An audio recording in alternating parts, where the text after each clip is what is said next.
Abraham Lincoln was elected on March 4th, 1861. His presidency lasted until March 4th, 1864 for his first term. Then he got re-elected on March 4th, 1865, and that presidency lasted until April 18th, 1865. His second term was very short because Lincoln got assassinated. Lincoln became president because he got more votes than the other candidate and ended up winning the Lincoln-Douglas debate. The short-term effect was that it caused state secession. It also caused a disagreement of political views since he was a Republican. The long-term effect was that he became one of the best presidents of the United States because he abolished slavery.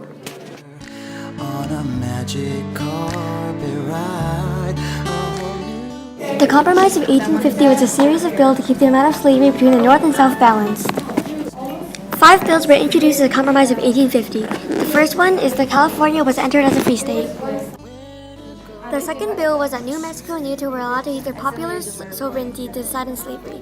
The people would get to decide whether they were a slave state or a free state. The third bill is that the Republic of Texas gave up lands that it claimed in present-day New Mexico and received $10 million to pay in its debt to Mexico. The fourth bill was that the slave trade was abolished in the District of Columbia. The fifth bill was that the Fugitive Slave Act made any federal official who did not arrest a runaway slave liable to pay a fine. This was the most controversial part of the Compromise of 1850 and caused many abolitionists to increase their efforts against slavery. The cause of the Compromise of 1850 was because after 1850, there was a rough balance between the slave states and free states.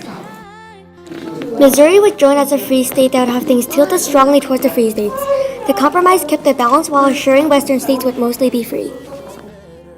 The short-term effect is that the amount of slave states and free states would be evened out.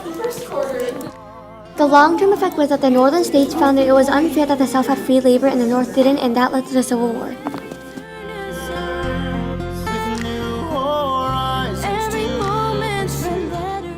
The Battle of Fredericksburg took place on December 11th to December 15th of 1862 at Fredericksburg, Virginia. The North was led by General Ambrose Burnside and the South was led by General Robert E. Lee. The North was leading a major attack on the South. The South, who was led by General Robert E. Lee, won the Battle of Fredericksburg. The cause of the event was because Fredericksburg was a railroad hub and it was really important for supplies. Therefore, since it was so important, the North and South fought over it. Robert E. Lee went for it to cut off supplies to the Federal Army. However, General Burnside had the same objective to cut off supplies to the Confederate Army. The short-term effect was that Ambrose Burnside got replaced with John Hooker because he resigned. The long-term effect was that both sides suffered a lot. The Union Army suffered 12,653 casualties, 1,284 of them were killed, 9,600 were wounded, and 1,769 were captured or missing. The Confederate Army lost 5,377, 608 were killed, 4,160 were wounded, and 653 were captured or missing. Now when did you last let your heart decide? Abraham Lincoln was shot on April 14, 1865 by John Wilkes Booth. Lincoln was watching the play when he got shot.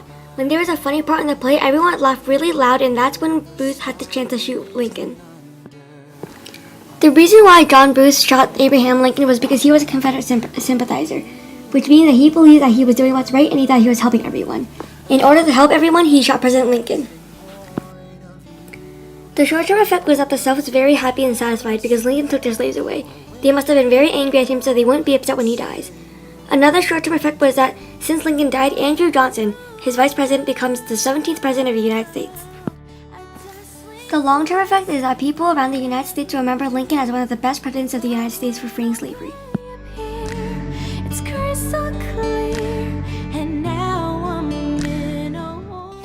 The Emancipation Proclamation was an order given on January 1st, 1863.